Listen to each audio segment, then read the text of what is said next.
It was nearly midnight when Detective Lena Hart pulled into the parking lot of the Pinecrest Motel, a place with a reputation for cheap rooms and bad secrets. Room 6 had been reported for a disturbance. Guests claimed they'd heard loud banging, glass breaking, and then, silence. When the night manager opened the door, they found Evan Blake, a traveling salesman, lying on the floor. His throat had been cut, and his suitcase had been emptied. The scene was a mess. Broken lamp, overturned chair, blood spattered across the thin motel carpet. But one thing stood out. The bathroom mirror had the words, "I know," scrawled in red lipstick. Investigators quickly discovered that Evan wasn't just any salesman. He was a whistleblower, set to testify against a corporation accused of dumping toxic waste into a nearby river. His testimony could send several executives to prison. His death was no random robbery. The motel had 3 other guests that night: Nancy Porter, a nurse traveling home after visiting her sister; Mark Redford, a truck driver making an overnight stop; and Iris Lane, a 23-year-old drifter with no ID and a history of petty theft. All 3 claimed to have heard nothing.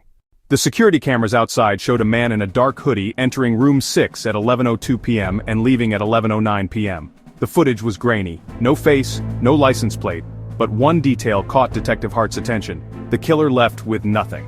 Not Evan's stolen suitcase, not even a weapon. It meant the theft had been staged.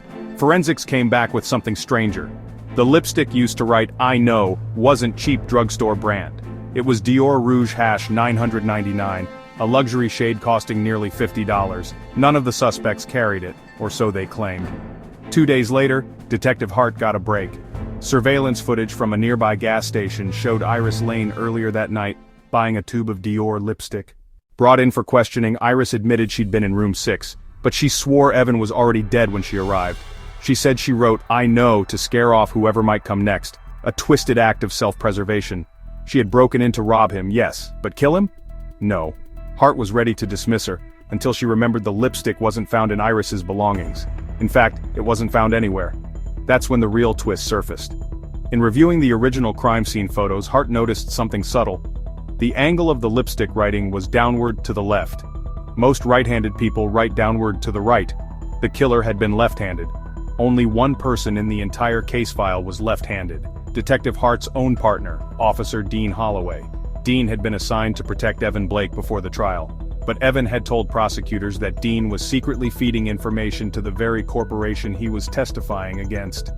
Dean had everything to lose, and the perfect cover. As the first responder to the scene, he could move around without suspicion, taking the lipstick with him when he left. He had staged the entire thing to look like a break-in, then shifted suspicion toward transient strangers. When confronted, Dean didn't deny it. He just said one sentence before being cuffed: "No one in room 6 ever leaves alive." Murderers always think they can choose the crime scene, but in the end it's the smallest details, a smudge of lipstick, a slant of handwriting, that decide whether they walk free or leave in handcuffs.